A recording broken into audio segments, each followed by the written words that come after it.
Existe o pastor apostólico, existe. Só que, e eu acho que o apóstolo, a partir do momento que ele passa a ser, eu não vejo um apóstolo pastor. Eu não vejo um apóstolo pastor. Porque teria que ter até mais tempo, né? Um fórum assim, quem me conhece sabe, eu sou de falar muito. Até chegar onde eu quero explicar o que eu quero explicar é muito complicado. Mas, para mim, nos 5 ministérios, eu acho que o pastor é o mais importante de todos. Para mim, o mais importante de todos é o pastor. Se fala muito do ministério evangelístico hoje. Só que o ministério evangelístico ele mudou. No nosso tempo, evangelista era aquele que pegava um panfletinho e ia para a rua panfletar. Hoje o evangelista, eu ando de um lado de uma pessoa que é o Luiz Hermínio, que ele tem os 5 ministérios na vida dele. Só que se você for botar ele lá na igreja 15 dias, o pessoal pede para ele viajar. A turma reclama, meu Deus, o nosso pastor não para em casa, nosso pastor, ele quer um pastor, ele quer um pastor. Ele ficando 15 dias na igreja, ele diz, está na hora, marca uma viagemzinha, o avião está fazendo falta, vai viajar. Porque não é mais eu acho que a gente tem que fluir hoje na habilidade também. A gente fala muito dos dons. Existe o dom, mas também existe a habilidade. Eu acho que o apóstolo hoje é uma habilidade, porque ele vai, resumindo aqui, hoje o nosso apóstolo, nós não cobramos nenhum evento que nós fizemos, nós não cobramos nenhuma portaria, e também não sei se está cobrando aqui hoje. Não, também não. Mas durante muito tempo ele se privou de não ir, Fabiano. E o Fabrício sabe disso, ele se privou de não ir em lugares que cobravam. Ele também não ia. Além de não cobrar no nosso ministério, ele não ia em ministérios que cobravam. Mas Deus cobrou isso dele. Porque a gente está numa geração de influenciar. E não se influencia só com o que se fala, se influencia com a prática. Entendeu? Se influencia, eu sou do contato, se influencia no contato, se influencia no olho. E agora ele está indo até nos eventos. E a gente é questionado, às vezes o cara liga, poxa, o pastor Luiz esteve em tal lugar, eu estava cobrando o evento, mas o evento não era nosso. E nesse dom apostólico hoje ele precisa disso. Porque o apostólico ele é um delegado. Ele cuida de uma região. E se nós que somos espirituais, nós temos dividido a região terrena e a região no espírito. Não é uma região, São Paulo, Minas, Santa Catarina ou Brasil, fora do Brasil. Não é essa região. Eu tenho o apóstolo que ele abre igreja, ele foi chamado para abrir igreja. Tem o apóstolo que ele destrava pastores no reino espiritual. Então essa divisão é o que eu acredito hoje. Não sei se eu consegui explicar muito, mas eu quero de repente mais com outras respostas, a gente vai ficando mais a par dos assuntos. Na plateia, alguém tem mais alguma? Vamos Gisele. Boa tarde, sou o pastor Walter. E assim, olhando aqui em 1 João, no versículo 6, João ele vai falar sobre o espírito da verdade e o espírito do erro. O Tito ele vai falar dos falsos profetas. E a gente olhando essa questão da nomenclatura que se dá hoje, na questão às vezes eclesiásticas, que para chegar a ser apóstolo tem que ser bispo, e para chegar essa questão o que eu entendo? Que a questão eclesiástica, quanto mais cargo, você tem que assim, ter a excelência do servir. E agora que estava comentando um dos irmãos, eu li um livro do Peter Wagner, e ele fala na questão apostólica, que a igreja dos séculos 80 para cá, ela tem voltado a ativar a parte apostólica, porque o apóstolo é aquele que muitas das vezes ele no campo da parte de batalha espiritual, oração, ele vai também guerrear contra principados, potestades. Não vai ser como às vezes a igreja que nos anos 80 ela cuidava somente da parte assim congregacional. O apóstolo ele é um nível, é uma dimensão, né, é um nível espiritual Isso é uma pergunta. Isso. Seria um nível espiritual mais alto, é isso? Deixa o pastor Luiz falar que ele chegou agora, deixa ele falar mais um pouco. A igreja de hoje eu acho que não vive mais isso. Eu acho que não conseguimos diferenciar o que o apóstolo está acima do pastor. Eu tenho um exemplo para apóstolo, que é o pastor Luiz, quando ele fala dos 5 ministérios, ele fala o apóstolo que é o polegar. O apóstolo ele toca em todos, mas ele não está acima de ninguém. Entendeu? Teve um tempo que a igreja ela tinha graduação. A igreja você começava obreiro, você virava um diácono, de presbítero, evangelista, pastor, apóstolo e vice-deus e aí por aí em diante. Eu acho que isso acabou nos nossos dias de hoje, porque o que condena o falso é o verdadeiro. Eu acho que nós estamos vivendo o tempo do verdadeiro apostolado. Não é aquele do beija aqui a minha mão, veja aqui o meu anel, eu sou teu apóstolo agora, você tem obrigações comigo. Pelo contrário, a partir do momento que eu passo a cobrir a sua vida, a obrigação é minha contigo e não a sua comigo. Eu acho que a nossa igreja tem mudado esse tempo. Eu acho que nós estamos vendo. Nós temos que aproveitar esse rio que nós estamos entrando. Nós temos que aproveitar isso. Aproveitando aqui que o Fabiano está aqui, a última postagem a respeito do Fabiano está condenando isso. A gente bateu muito tempo nos cobradores, nas pessoas que cobram para ministrar, só que só tem quem cobra porque quem tem quem paga. Se parar de pagar, eles não vão cobrar. E a gente tem tido exemplos disso. O pastor Luiz ele foi convidado numa denominação e a gente, na nossa equipe lá, a gente criticou no começo. A gente disse, poxa Luiz, esse lugar, será que eles não estão te atraindo para esse lugar, para, de repente, para calar a tua voz? Nesse tempo, está sendo uma voz levantada nesse tempo. 3 meses depois, a gente é convidado numa igreja em Cachoeiro da Itapemirim, a gente vai lá, e ele assim, poxa Luiz, a gente depois começou a caminhar como evangelho, a gente mudou aqui a nossa visão, que a gente pagava muita gente para vir aqui, a gente não paga mais. Até esses dias um cara que vinha aqui todo ano ligou para a gente e eu falei para ele, eu digo, cara, a gente não está mais nesse lugar, a gente não paga mais ninguém para vir. Ele disse, não cara, mas eu também não estou cobrando mais. Porque aqui na igreja, não sei se vocês conhecem, passou um cara aqui, o Luiz Hermínio, e esse cara ministrou aqui e destravou algo dentro de nós. Então, aí a gente falou, poxa, valeu a pena, então a gente está errado, pedimos perdão para o Luiz, vamos entrar nesse lugar. A igreja precisa posicionar nesse tempo, não tem graduação. O irmão que está na porta, o diácono, nós temos no nosso ministério um pastor, que ele é diácono, ele não prega, mas ele é um pastor, ele é diácono, ele cuida do ar-condicionado da igreja, ele, o cara é o primeiro que chega na igreja, é o último que sai, e ele é um pastor, ele cuida de gente, só que ele não tem o dom da palavra, porque durante muito tempo se assimilou isso. Nós vivemos um tempo que era pastor de formação, e eu acho que mudamos isso, nós estamos agora vivendo um tempo de pastor de ofício. Pastor de ofício. Por quê? Porque nós entramos num tempo de paternidade. Aí paternidade você não faz curso para ser pai, você tem que ter o filho para saber como é que é. Aleluia. Glória a Deus. Respondi, irmão? Bacana. Fala, Gessé. Paz do Senhor, irmãos. Eu já percorri algumas vezes a Bíblia e relacionado a ministérios, né? Eu me desculpe até talvez a minha leirice, mas eu só ouço falar na Bíblia de 5 ministérios. E eu queria perguntar para os irmãos, né?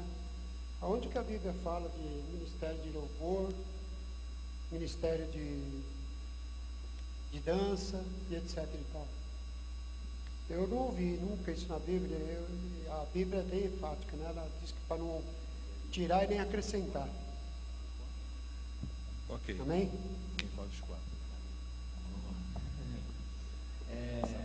Acho que isso a gente falou um pouquinho antes sobre isso, a diferença do que é os ministérios dentro da visão dos 5 ministérios, apóstolos, profetas, evangelistas, e o que são os ofícios e atividades da igreja.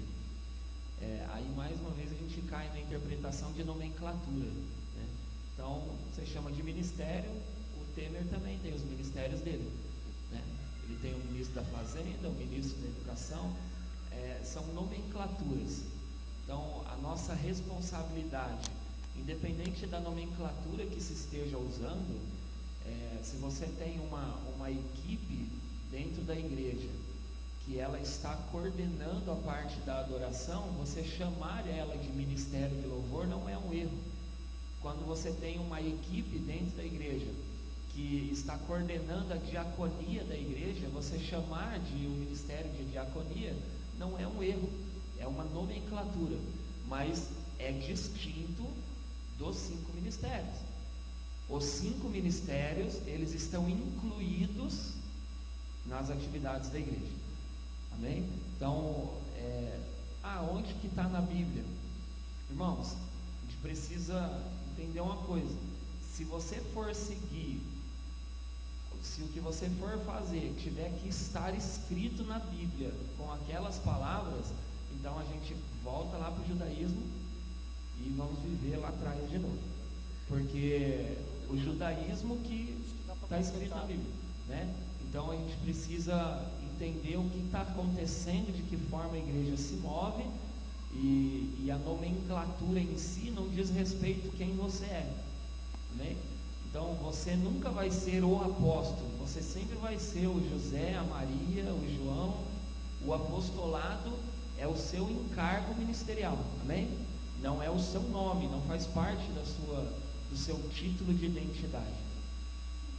Só para completar o que o Tiago está falando, a palavra ministério, ela vem da palavra ministro, ou seja, que ministra algo, né? Então, os 5 ministérios é uma incumbência, um encargo dado por Deus para que seja ministrado aquele algo. Não significa que não possa ter outros ministérios, porque está ministrando algo, o louvor, ou a dança, ou qualquer outra atividade, como ele disse, o político é ministro, tem ministro da fazenda, tem ministro de não sei das quantas. Por quê? Porque ele ministra algo, é uma responsabilidade. Então, é uma nomenclatura, como ele disse. Então, ministério que a gente está tratando são os 5 ministérios dados por Deus, não impede que você possa ter uma outra função dentro da igreja, contanto que ela seja para benefício do próximo.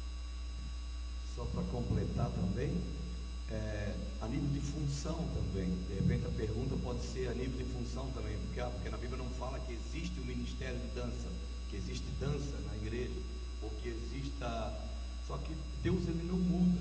Nós precisamos entender que o nosso Deus ele se move, e os tempos mudam. Eu sou pai de 3 filhos, eu tenho um de 26, uma de 20 e uma de 14. Então o que era não para o de 26 a 12 anos atrás, não pode ser não para de 14 hoje. E eu continuo sendo o mesmo pai, eu tenho o mesmo amor por elas. Só que moveu algo. Então a dança, hoje nós estamos perdendo a cultura nós perdemos hoje. Por isso que estão fazendo o que estão fazendo com a cultura, botando o homem pelado para as crianças tocar no museu, porque os crentes, os evangélicos, pseudos evangélicos, não cuidaram da cultura. Nós temos. Eu me lembro, em 86, eu congregava numa denominação que existia o Festival da Canção. Hoje vê-se muito pouco a respeito disso. O teatro, porque nós precisamos envolver os nossos jovens na igreja. Se eles não vão participar dentro da nossa comunidade, eles vão participar fora, porque o mundo está oferecendo.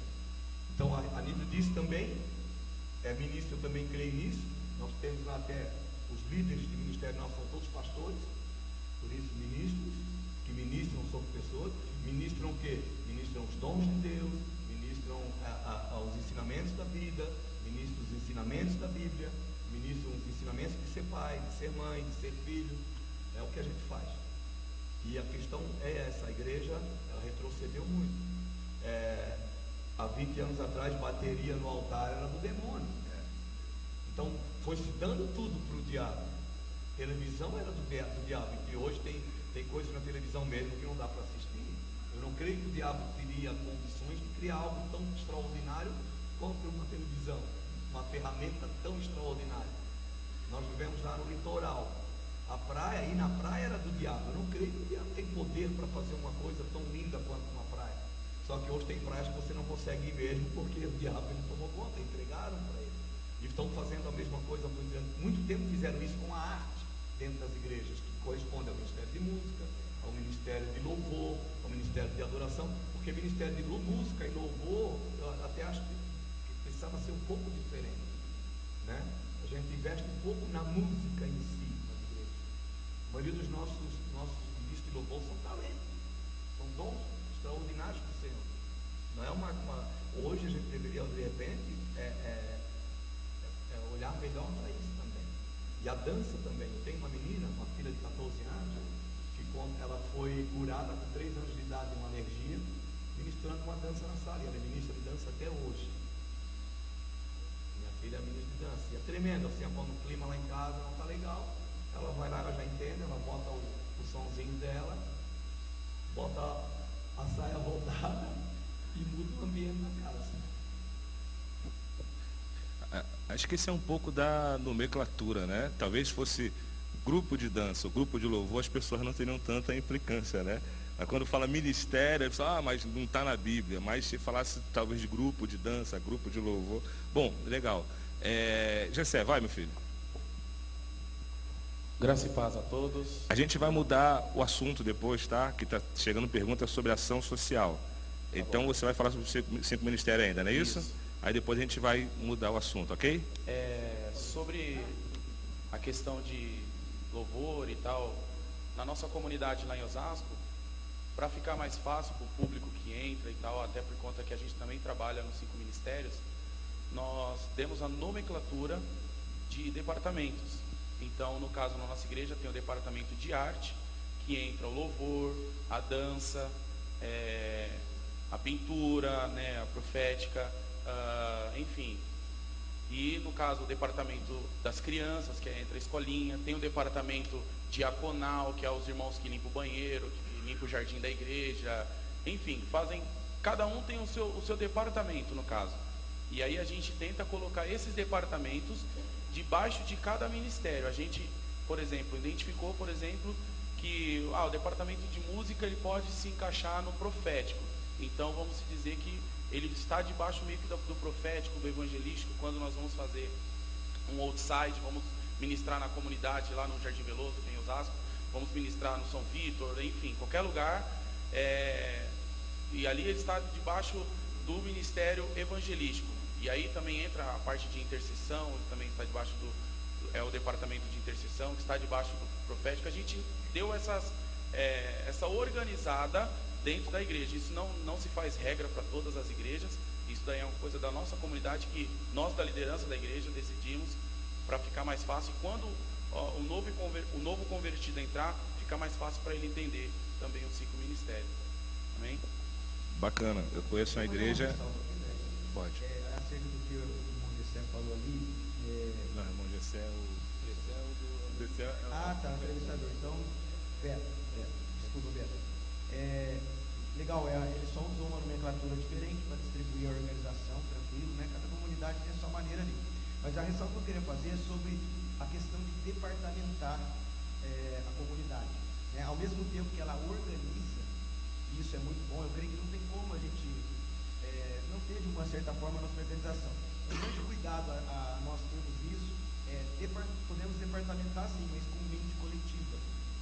Porque senão começa a haver uma disputa ministerial dentro do próprio ministério.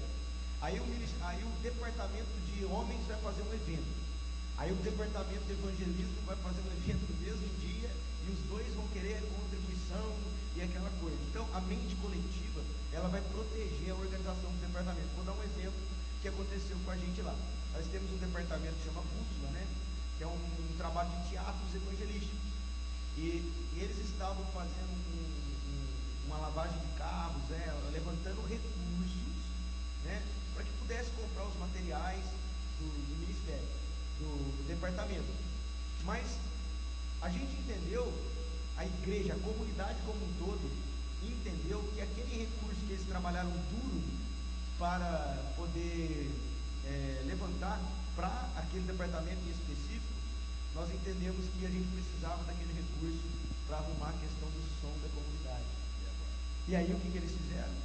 Pegaram todo o recurso que eles trabalharam duro para comprar o material deles e com alegria distribuíram para outro propósito na comunidade, e os departamentos se uniram para ajudar a pagar as necessidades de uma outra situação.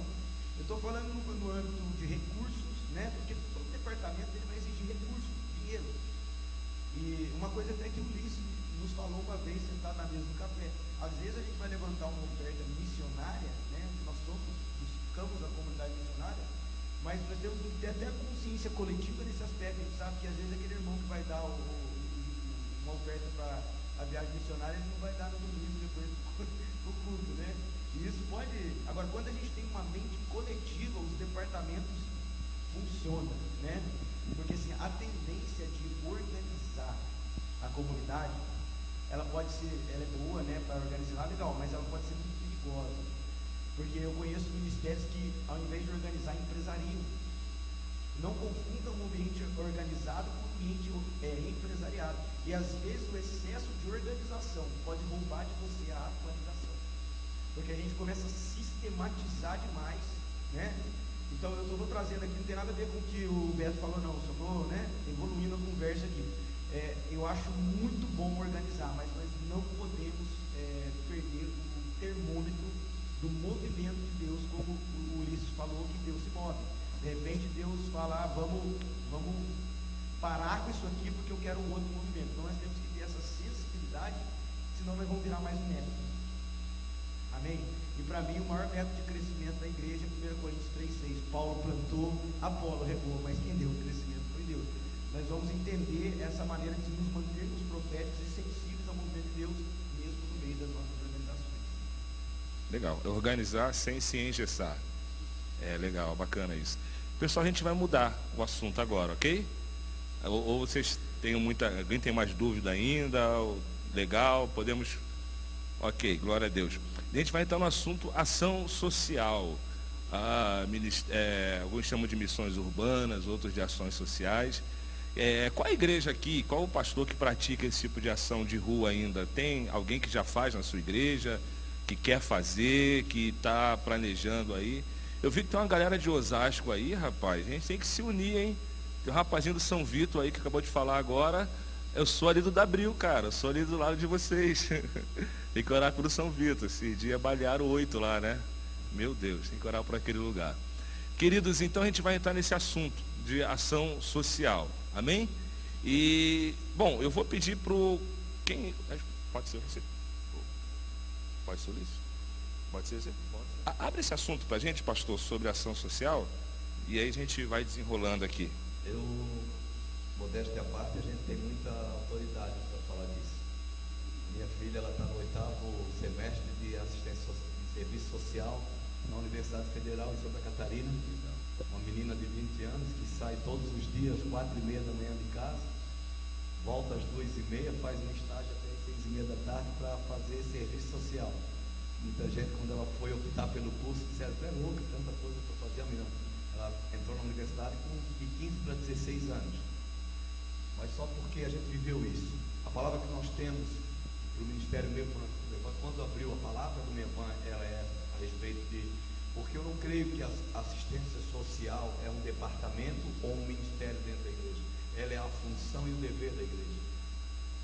Provérbios 31:8 diz assim, abre a tua boca. Essa foi a palavra, é o texto, se você perguntar para o líder Mínio, para o Lapa, para o Júnior, para o Jackson, esse foi o texto bíblico que se usou para fundar o Ministério Mevan. Abra a tua boca a favor do mundo, a favor do direito de todos os desamparados, de todos. Abra a tua boca, julga retamente, faze justiça. Não é só ser justo. Faze justiça aos pobres e aos necessitados. Eu trabalhei 12 anos dentro de uma comunidade terapêutica. E comunidade terapêutica eu não posso dizer que é um serviço social da igreja, a gente vai além disso. Nós somos uma igreja, nós temos um restaurante comunitário, nós temos trabalho com Brigada do Reino, que é um escotismo, que não fala só dos assuntos da Bíblia, fala também de uma coisa que tem se esquecido nos dias de hoje. Na minha época, na escola, nós tínhamos a educação moral e cívica. Não subia para a aula antes de cantar o hino nacional, cantava o hino do estado. Eu sabia o hino da minha cidade, sabia o hino do meu estado e sabia o hino da minha nação. Aquela educação moral e cívica, aquela da mãe chamar, aquela educação moral dentro de casa. Hoje o cara responde, que é tu? Na minha época, minha mãe chamava, e se eu respondesse tu, ela dizia, Ulisses, o que é? Ulisses, até eu disse assim, olha, até hoje eu sou da época de beijar na mão da mãe, de beijar na mão do avô. Mas isso tem a ver com resgatar valores para dentro da igreja. Só que a igreja, durante muito tempo, a nossa igreja, eu me incluo nisso, funcionou da seguinte forma: a gente até fazia, mas fazia na função de como se fosse um processo evangelístico. Você tem que entender o que é evangelismo e o que é ação social. Você não pode confundir as duas coisas. Você não vai. Nós fizemos uma ceia de Natal todos os anos agora, terceiro ano seguido, para moradores de rua lá em Itajaí. Mas não é uma ceia que depois fica no final cercando os caras, dizendo vamos, tem que aceitar Jesus, para tirar uma foto e para dizer, botar lá no caderno, mais 3 aceitaram Jesus, né? A minha esposa, ela tem um projeto social dentro de uma comunidade que se chama Ministério Pérolas, e trabalha com mulheres em condição de vulnerabilidade e também de muito baixa renda. Hoje ela desenvolve um trabalho de artesanato. Já existe lá, fulano de tal, que ela já botei o nome dela, já está lá, fulano de tal, artesano, Facebook. Uma mulher que não tinha um fogão em casa, não tinha uma geladeira, hoje ela tem geladeira, ela tem fogão, mas a primeira coisa que ela comprou foi uma máquina de costura, para fazer o artesanato. Isso foi gerado lá no projeto social. Então é mudar a cultura. Só tem o Mevan hoje, se você for lá onde está o Mevan, se você chegar em Itajaí hoje, e a gente fala isso para a glória do Senhor, mas a alegria é nossa. A igreja não precisa entrar nesse lugar de prazer, irmão. A igreja precisa entrar nesse lugar de celebração. A gente celebra tantas coisas e não celebra às vezes um fruto de um trabalho desse, que é o trabalho social. Se chegar no Mevan, na rodoviária de Itajaí, se você for lá, qualquer mendigo, qualquer morador de rua que bater lá os taxistas, o pessoal das agências de ônibus, eles vão dizer, vai naquela igreja ali, que aquela igreja ali, eles ajudam pessoas. Na minha casa, eu moro de frente a um bar, só que isso conhece muito bem a minha casa, e na minha casa tem uma porta, mas não tem uma placa lá, está o pastor Ulisses ou autoridade eclesiástica, não existe no meu carro um adesivo de autoridade eclesiástica, mas eu não sei contar quantas pessoas batem na minha porta. E é uma porta até discreta, do lado de uma loja, eu moro numa sobreloja, o cara bate lá esses dias e diz, aqui mora o pastor que dá as coisas. Eu digo, peraí, meu filho, como é que é esse negócio? Eu desci, chego assim, e estava para ver quem tem necessidade especial, eu digo, o que está acontecendo? Eu disse, aqui mora o pastor que dá as coisas. Eu digo, quem que falou isso?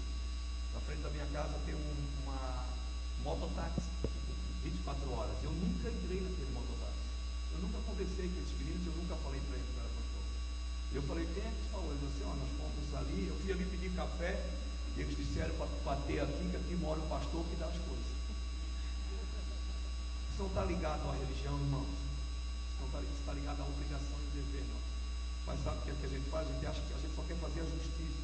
Fazer justiça, a gente faz quando para de pecar, para de fazer o errado. Nós nos tornamos cidadãos justos, mas nós temos que entrar num tempo de equidade. Equidade, ela sobrepuja a justiça. Equidade é disposição de reconhecer o direito dos outros. É o tzedakah, é a justiça do Senhor. A igreja que ela tem o alimento, ela paga a conta de luz do irmão, ela paga a conta de água, mas não é do irmão que merece. Sabe aquele irmão que todo mês ele está com a água atrasada? Você diz, meu Deus, vamos pagar a água dele de novo? Vamos pagar de novo, porque nós não temos escolha. Você não dá para quem merece, você dá para quem precisa. A igreja precisa entrar nesse lugar. Durante muito tempo foi disturbado isso dentro da igreja. A igreja entregava sacolão no domingo à noite depois do culto. O cara tinha que vir no culto para ganhar um sacolão. Você acha que uma pessoa dessa vai ter a vida tranquila?